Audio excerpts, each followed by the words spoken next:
If you came to Dubai a few years ago, you'd have got this, sand and loads of it. Then an amazing thing happened. Fantasy became reality, and in the space of just 20 years, Dubai turned from desert into a jaw-dropping oasis of stone, marble, concrete, glass and raw excitement. But the bolder and wackier the idea, the more likely it was to be accepted. Giant islands the shape of palms that could be seen from space. And soon there'll be the world's tallest skyscraper, a modern-day Tower of Babel that slices through the clouds at almost a kilometre above the ground. Dubai has become a centre of a modern-day gold rush. But the big question for Dubai is whether this great global credit crunch is going to bite here, and whether that will turn the Dubai dream into a nightmare.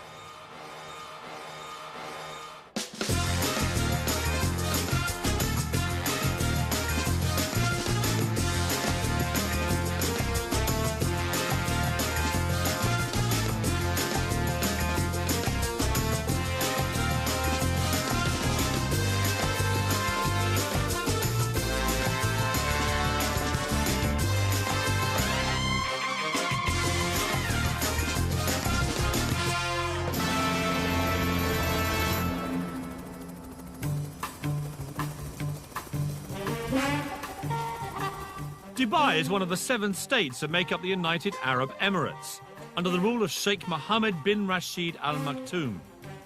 Its reputation as a tax-free haven and land of opportunity has attracted 120,000 Brits, all chasing the Dubai dream. You have both completely lost your marbles. I mean, you have paid $50 million for a load of sand. A dream where your position in society can be elevated overnight and vast riches are there for the taking. It's quite a journey from a secretary on an Oxfordshire estate to this, flogging £17 million apartments in Dubai. In a country where Sharia-based law is dished out on crop-top-wearing partygoers, what's it really like to live here? And mixing with the locals, I talk tactics with the man that bought Man City. There's the Burj Al Arab. And what about the world's financial meltdown? Are they feeling the heat? You say credit crunch, people say, whoa, there's no credit crunch in Dubai. It's not coming, it's here.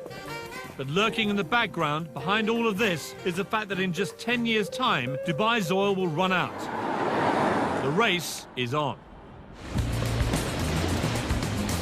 If you'd invested in property out here over the past 6 years, I'd give your financial advisor a raise, because you'll easily have trebled your money. But it wasn't for the faint-hearted. 4 miles out to sea is probably the craziest property investment on the planet.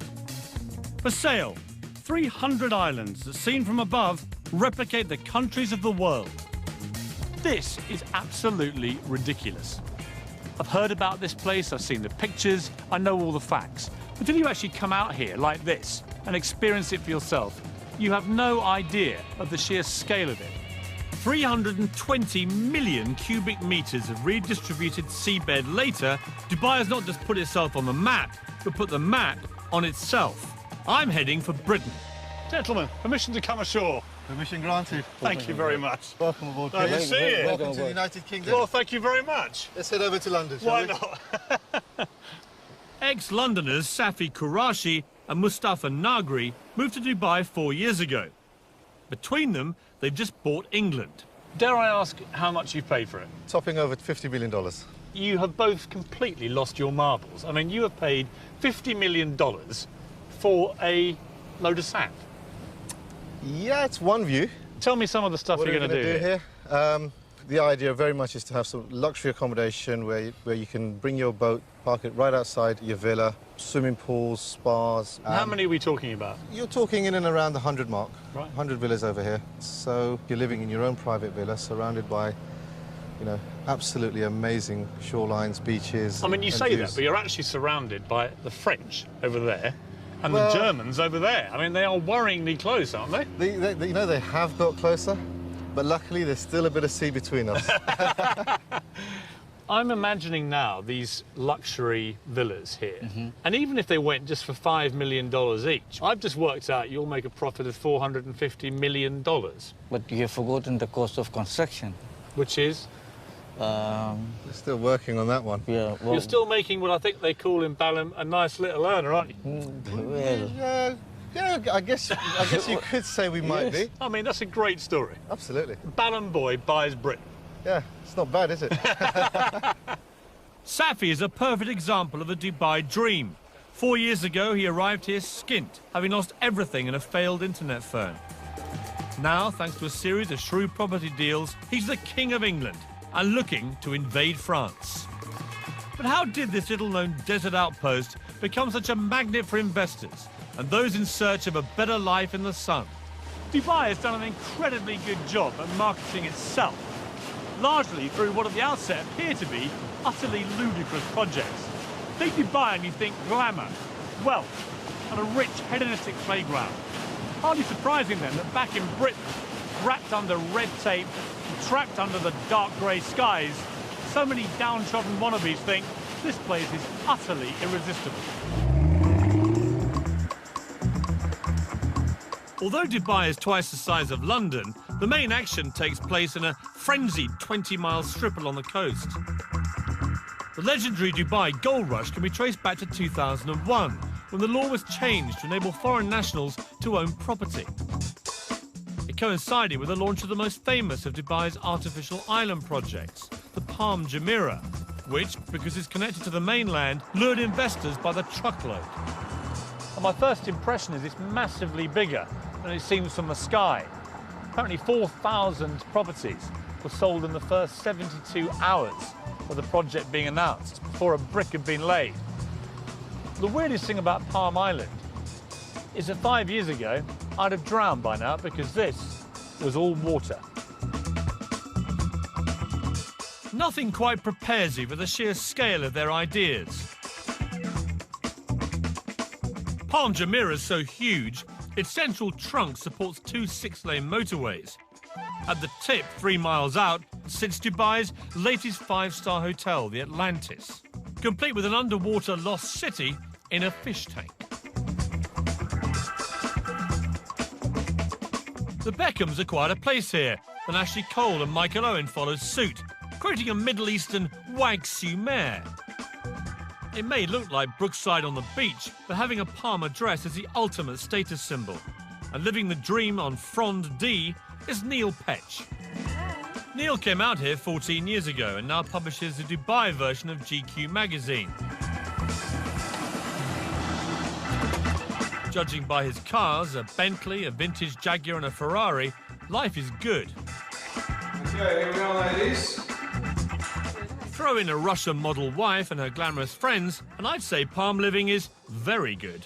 How much have these properties been going up by in value? Well, about 4 villas on either side of me. No one lives there. People had them as an investment, and they're going up at such a rate that they don't actually need to rent it. I wish I were in that position. I mean, if you bought that one at the start, for example, what would you have paid? Well, that was probably about £700,000, 2.6 million dirhams in our currency. And what would it be worth now? 15, something like that. So around 6 times what you paid for it. Exactly. So it's been an amazing investment for people. Yeah, it makes you question your own job when you're earning a lot less than your house is doing by sitting there. And is there, like, in any development like this, is there a bit of, you know, keeping up with the Joneses? Absolutely. I mean, I've had to upgrade my barbecue several times.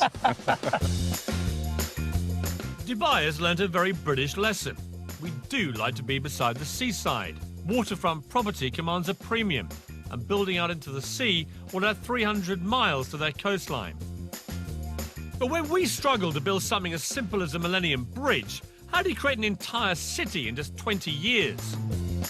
I have some days when I say, you know, this is crazy. I want to go to New Zealand. I want to live in a farm, you know. And when you built it, how do you make sure the rich come flocking? This is ridiculous. I mean, how many towels are there? Why would you need 100 towels? And at the world's only 7-star hotel, I sampled the Dubai dream for myself.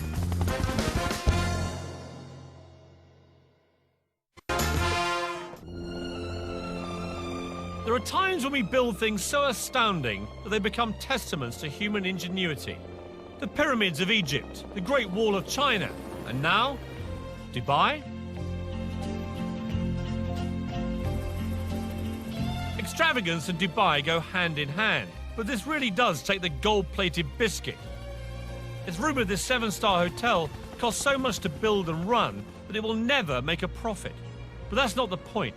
The Burj Al Arab is Dubai's Eiffel Tower, part of ruler Sheikh Mohammed's vision to put this place on the global map.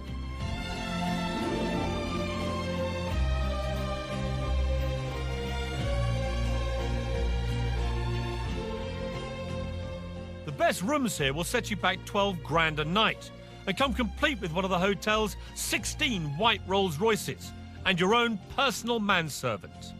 They boast that they cater for every whim at the Burj Al Arab, and that's certainly the case with me, because I spent my entire life waiting for a bed where I could go to sleep looking at myself.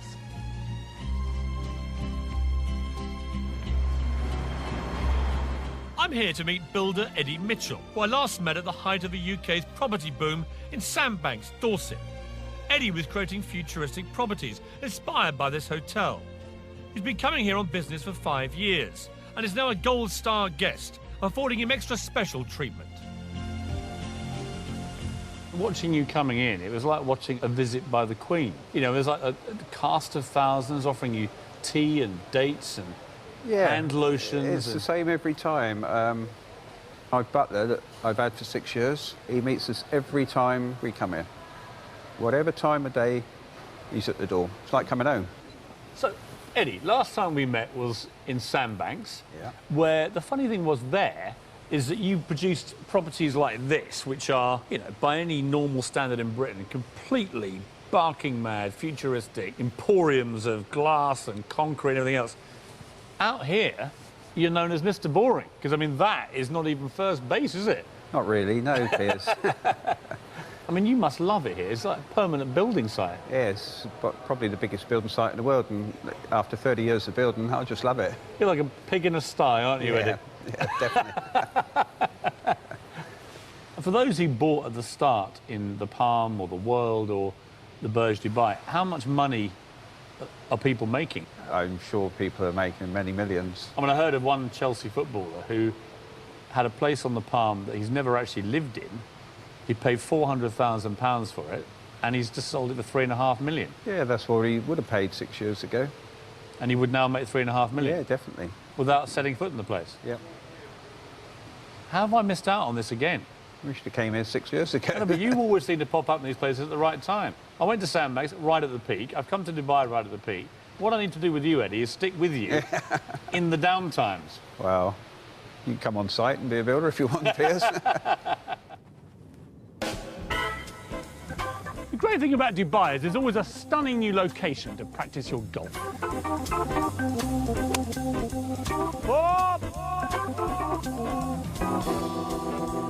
But you wouldn't have thought you could practice your skiing as well. This is Ski Dubai. It's 45 degrees centigrade out there, and in here, -4. In fact, it's absolutely bloody freezing. The thing about Dubai is that the crazier the idea, the more likely it is to be accepted. There are many extraordinary feats of construction underway in Dubai at the moment. A few more remarkable than this. It's going to be the biggest theme park in the world. It's going to be 107 square miles. Or to give you some idea of perspective, bigger than Birmingham. But even more extraordinary is the fact that they boasted that the catchily named Dubai Land will be finished into 7 years. Achieve that in the current economic climate, and I'll eat my sunglasses. This is a model of what the theme park will look like, and quite frankly, it's one of the most breathtaking things I've seen in my entire life. There are going to be life-size replicas of the Taj Mahal, the Eiffel Tower, the Egyptian pyramids, even Big Ben and the Houses of Parliament. There's a Las Vegas-style strip, only it's 4 times as big as Vegas. There's only one word for this: bonkers. But in Dubai, biggest is best. This humongous fish tank is built inside the world's biggest shopping centre, next to, yes, you're way ahead of me, the world's biggest building. I've been to lots of tall places in my life. The Empire State Building, Eiffel Tower. I worked at Canary Wharf for 10 years. But I've never, ever seen anything quite like this. The Burj Dubai is already 720 metres tall, making it the highest building in the world. But the really scary thing is it's still growing. probably the most unnecessary sign of all time. Please don't lean on the doors. The sheer bravado of this structure beggars belief. They're even adding a new story every 3 days. It's another part of Sheikh Mohammed's plan to make sure Dubai stands out. The final height is still top secret, but the ambition is to be almost double the height of the next tallest building on Earth. The Earth's vanishing. I've never been this high in my life anywhere. Mr. Ali Alabar, the fifth most powerful man in Dubai, is chairman of Emaar, a government-backed construction company building the tower. So we're right in the middle here on floor 160. We're 611 metres up. Yeah. There's still, as I can see, I mean, there are 20, 30 floors more already under construction. Yeah. Does it wobble, this? I mean, does it move around? No, it doesn't move much. Do you know how far? I think if it moves maximum, probably move this much. Who's going to be here? I mean, who will be on these floors? I think indeed these are office floors. People have bought private apartments here too, right? Correct.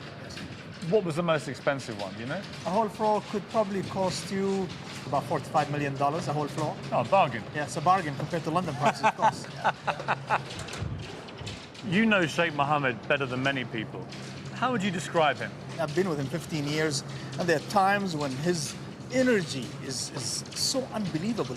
This building here, the first time we've designed it was 90-story, and the meeting was 1 minute. And His Highness said, no. I said, okay. So I did, I think, about 120. He said, no. So I just brought a chart of all the tall buildings in the world, and I put in this building. And he said, okay, how much taller than the tallest? I said, well, we're about 40% taller. He said, good, you go.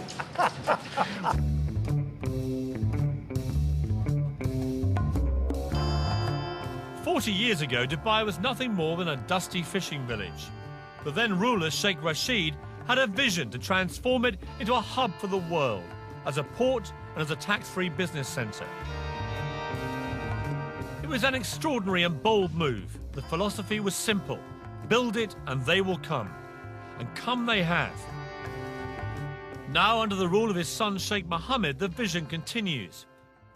Dubai often feels more like a corporation than a state.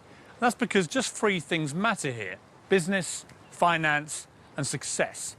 Unlike in Britain, where huge developments can get bogged down for years in red tape and bureaucracy, over here they can go up in months. And the reason is quite simple: Sheikh Mohammed. Whatever the Sheikh wants gets done, and fast. Of course, being able to use millions of cheap workers from Southern Asia has made it all possible. In 2007, accusations were made of slave labour conditions, so Sheikh Mohammed set up a confidential free hotline for construction workers to report any abuse. As a result, conditions have certainly improved. But each year, UAE workers send home an estimated £4 billion in wages, so a recession in Dubai would have serious global implications. But trying to get anyone to actually talk about the possibility of economic downturn here in Dubai was like trying to get blood out of a stone. I turned to Michel Canu, a billionaire businessman from the 9th richest Arab family in the world.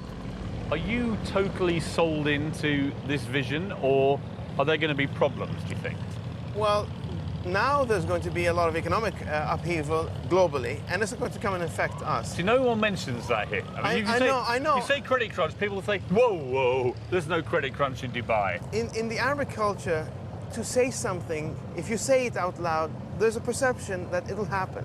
So we don't even call cancer cancer, we call it the disease that can't be mentioned. It's the same mentality. Is there a credit crunch coming in Dubai? It's not coming, it's here. It already exists.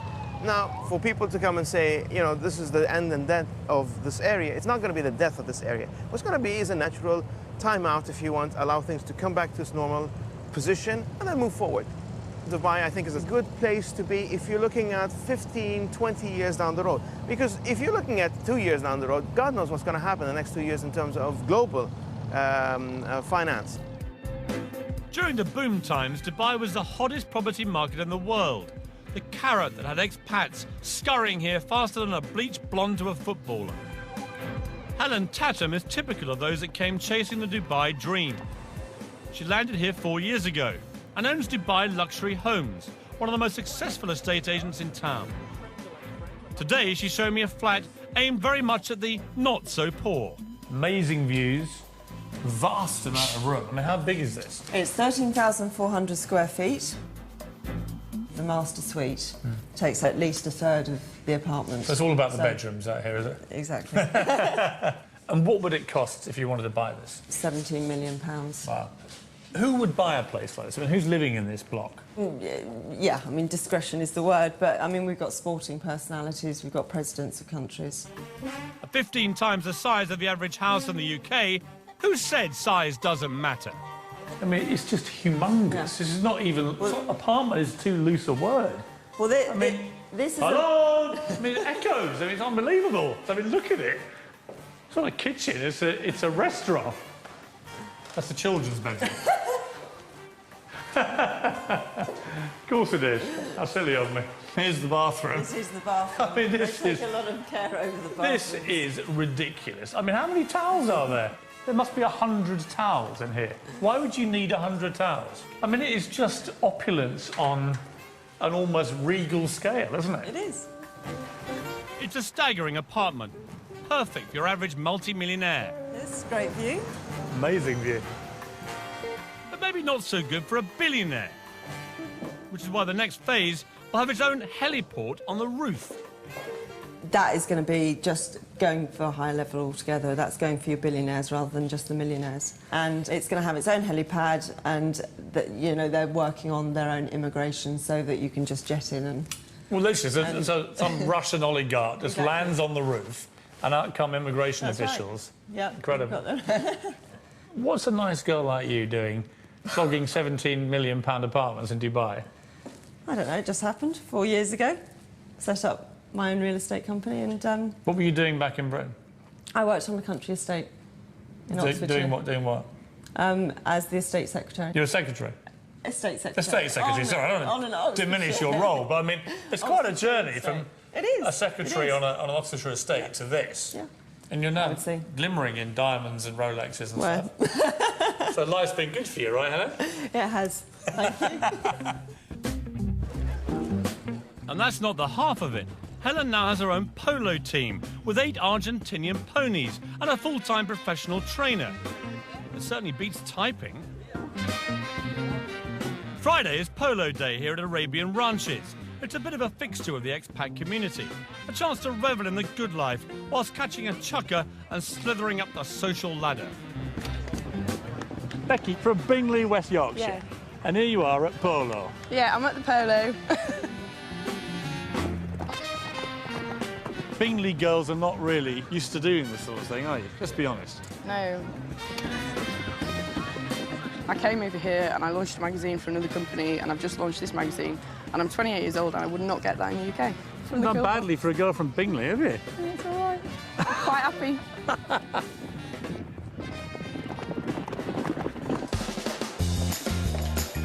It's easy to get drawn into the good life in Dubai. Like the buildings that are going up, somehow out here, your expectations are, well, just higher. But to live up to those expectations, you're going to have deep pockets, especially if you fancy a personalised number plate. I have the 93. And how much was that? $2 million. $2 million? Yes. And I'll find out what it's like to live where hedonistic Western playgrounds exist in a country governed by strict Muslim values. And what happens when you cross the line. Do you live in permanent fear that a wrong word could see you on the next plane back to Britain deported?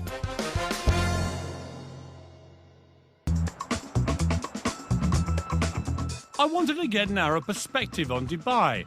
Fortunately, the man that bought Manchester City, Dr. Suleiman Al Fahim, has a house here.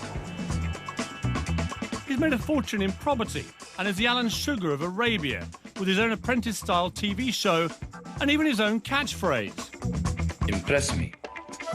When he said he'd show me around the city, I didn't realise he meant in his own private jet. He impressed me.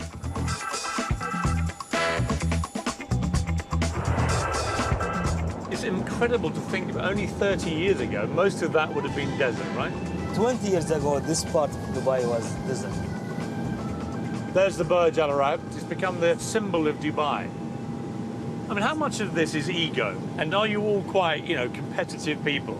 Is it like, you've built the biggest tower, I'm going to go and build a bigger one? It's not about the ego, it's about to show the capability. We want to show our royal family that we can do it. And what they're looking for is to build something unique, something extraordinary. And with this kind of development, we attract foreigners. I mean, how much money is there down there now, would you guess? The last number announced recently was around $300 billion. 300 billion US dollars, just swimming around below us. I was told your very first major project here, you made 150 million US dollars on that deal, is that right? Yeah, that's right. And you cleaned up. I mean, you made 150 million bucks. The good thing, once I came with the... You're allowed to smile when I say that figure, by the way. I know to you it's not much money. To me, I mean, this is like unbelievable. What's it like being a billionaire? You look like you have a lot of fun. You're always smiling. Yeah, you really enjoy it. For us, we don't really enjoy with money and cash. We really enjoy with family. It's about more cultural friendship between the family relationship and the friend relationship. Now that's a family I'd like to get into. I wonder if he has any single female relatives.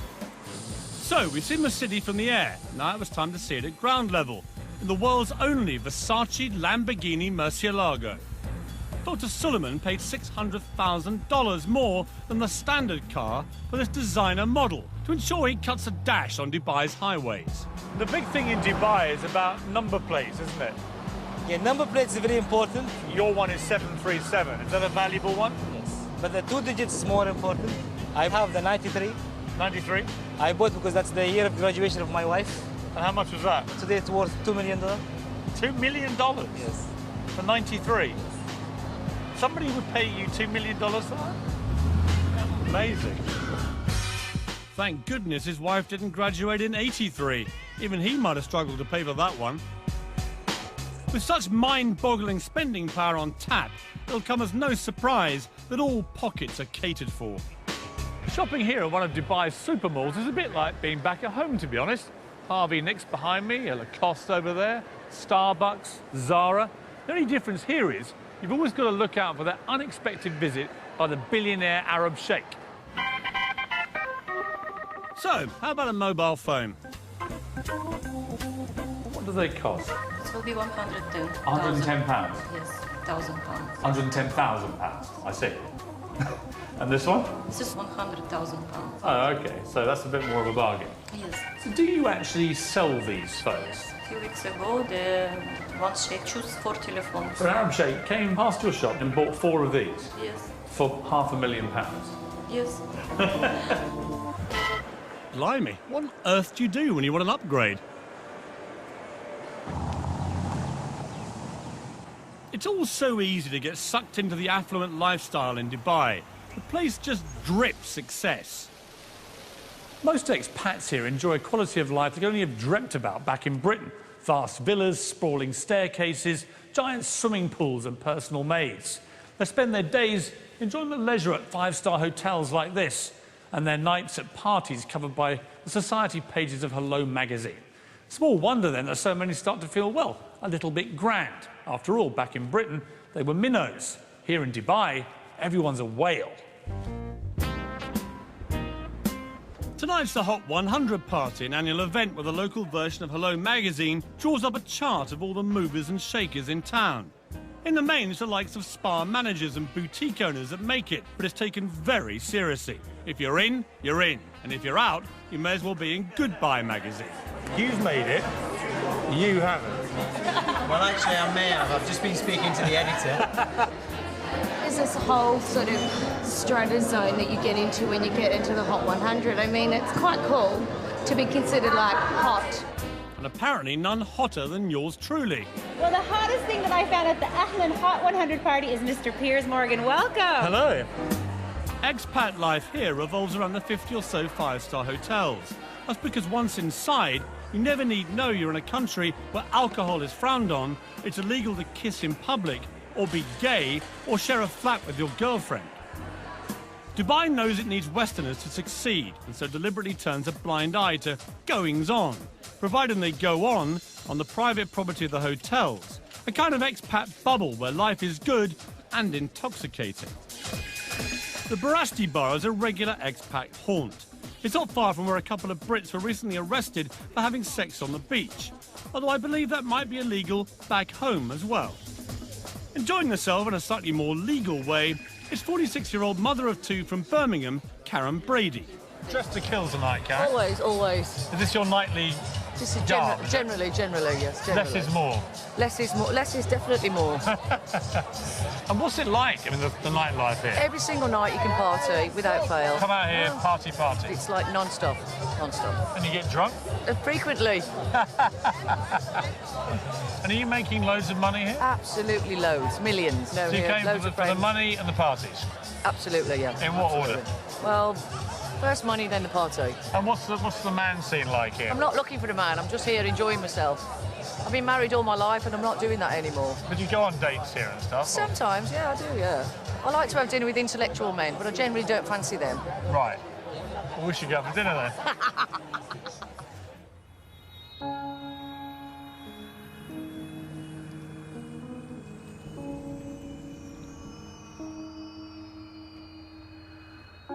In the last year, 230 Brits have ended up in Dubai's prisons for a range of offences, from the normal, like drink driving, to the abnormal, like bouncing a cheque. If you are going to come out here, make sure you learn the law. For example, sex outside of marriage can get you a year in jail. Possession of over-the-counter drugs that contain codeine, 4 years. Even Harry Potter books were recently banned from schools because witchcraft is strictly illegal in Dubai. It's a difficult society to get your head around. On the one hand, a traditional autocratic leader uses strict Sharia-based law to rule with a rod of iron. On the other hand, in the five-star hotels, you can forget you're even in the Middle East. But the two cultures exist side by side in parallel universes, and except for at the shopping malls, rarely mix. Consequently, the expats live in fear of making a silly mistake or inadvertently breaking a law that could, with a swipe of the pen, see them deported. I drove into the desert with blogger and ex-journalist Alexander McNabb. He's been living out here for almost 20 years and has first-hand experience of what happens when the two cultures clash. It is. It's like being on the moon, isn't it? Amazing. When I first moved here, that was in the early 90s, I came out here running a magazine which was shut down because I criticised the wrong guy's computer. It was a computer review mag, and the computer didn't work. And so we said the computer doesn't work, which in retrospect was probably naive of me. Or to tell the truth. To tell the truth. But it offended a man who happened to be related to a man who happened to be in a position to do something about it. So my office was sealed by the Ministry of Information. Now, the great thing about Dubai today is that actually probably can't happen. Is it relaxing, the censorship? Is it getting easier? Yes, it is. If you can stand up a good story where a government department has behaved appallingly, I think you've got a chance of running that story. When I first came out here, you wouldn't have done. So you're now seeing allegations being made against some quite big figures in government and corruption investigations going on that were unthinkable here. It's a process of change. If you're in the media out here, as you are, do you live in permanent fear that a wrong word could see you on the next plane back to Britain deported? Are you wary about what you're telling me, for example? No, I don't think I have that fear. I might be horribly wrong, but I don't think I have that fear. I don't live in fear. I don't live in fear of saying what I think. Oh, don't worry, but I've just seen 2 quad bikes with a couple of government officials nipping over that dune. It's you they're after. They've been listening, haven't they? Part of the problem lies in the fact that the Sheikh can change laws virtually overnight. Tenants and landlords who ignore the villa sharing ban could be fined up to 50,000. While we were filming, in an attempt to stop overcrowding amongst unskilled workers, it was decreed illegal to share property with anyone except close family. If you're thinking of coming out here, make sure you do your homework. Disconnecting water and power supplies. Super. I'm off to meet an old friend, Patty Parfit. She moved out here with her son Harry after separating from her wayward husband Rick, guitarist of Status Quo. She'd been out here on holiday and thought Dubai would be the ideal place to change the status quo and mend a broken heart. A year on, however, and the Dubai dream is turning sour. Nancy, Hello. how are you? Hello, I'm good, thank you, How darling. lovely to see you. And you, how are you? The last time I saw you was on a status quo tour bus. We don't talk about that. Welcome to my home. So this is your lovely piece of Dubai paradise. This is Very nice. our little hacienda. So this is the lounge. Yeah. This four-bedroomed house is typical of the expat family lifestyle out here. Inside landscape gated communities are miles from anywhere. So this is the kitchen.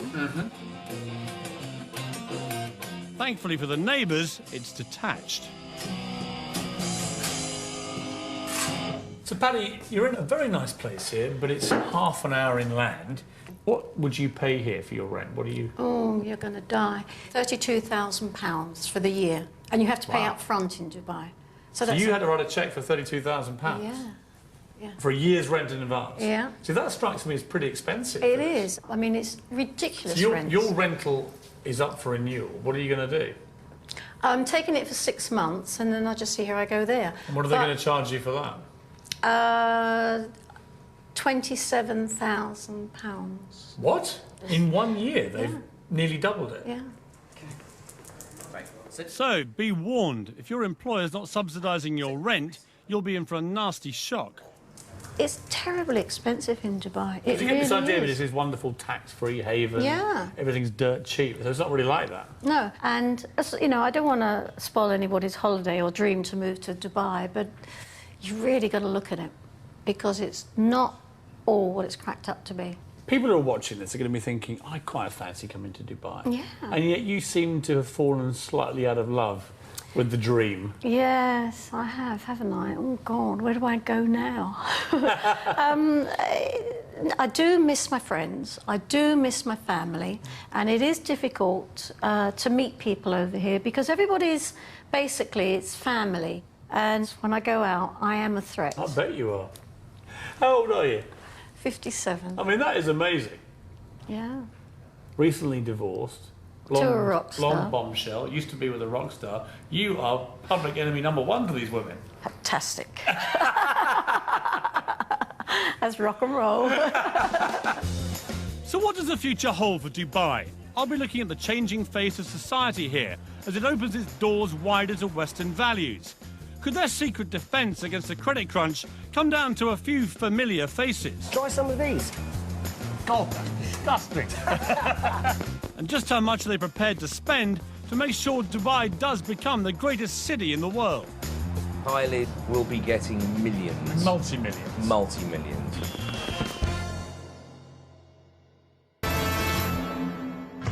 In the UK, we've taken thousands of years to develop our laws and customs, whereas Dubai has had just a couple of decades to try and find common ground so the 205 nationalities can happily coexist. Consider this, just 1.3 million people live here. Of those, 200,000 are Western expats. 900,000 are Asians, mainly workers. And that leaves just 200,000 local Emiratis. To put that in perspective, imagine living in Britain, where 5 out of 6 people were foreigners. And when you think of it like that, you kind of begin to work out that Dubai is actually quite a tolerant place.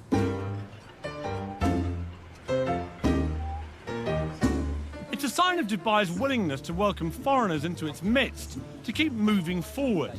And someone taking full advantage of that acceptance is Derek Khan. Oh, it's very good. Derek, a former fashion stylist to pop stars like Salt and Pepper and Snoop Dogg, is today better known as an ex-jewel thief. What happened, very stupidly, I pawned jewels. And of course, pawning, you don't pawn what is not yours. And I dug myself into a nightmarish hole. I would have to go take one piece of jewel, go to another company and lied, basically, to get another piece, and which I pawned, and it became a circle, a nightmare you got caught, circle. And you got a 2-year prison sentence. Yes, I did. He served 2 years in a New York jail for his crimes, was kicked out of the US and settled here in Dubai, reinventing himself as, get this, a jewellery designer. There you are, a convicted thief, felon, for want of a better phrase. You're kicked out of America, and then Dubai, where you would imagine they're quite strict about that kind of thing, they welcome you in here. I was accepted into Dubai because I think I was very straightforward with what I had done. I was very straightforward in who I am, and they kind of saw what I can do. You're also fairly unique, Derek. I mean, there aren't many Dereks in Dubai that I've met. Not with this look, the whole thing, you know? Well, you'll be surprised. Dubai is just, you know, again... There are more of you out there? I hope not, but... Put it in, give me a little, exactly, a little swing.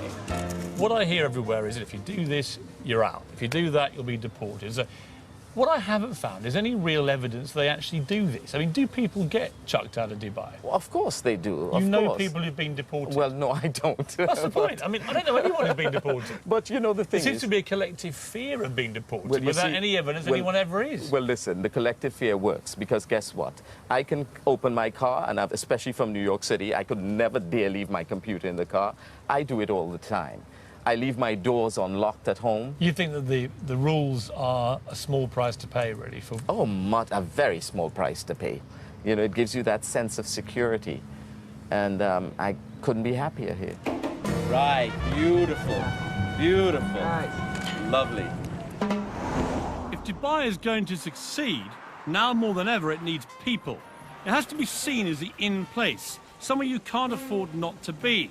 So when Dubai can't build it, Dubai buys it, spending millions on celebrity names and, crucially, brands. Gary Rose is the latest big name lured into town. He'll be in good company.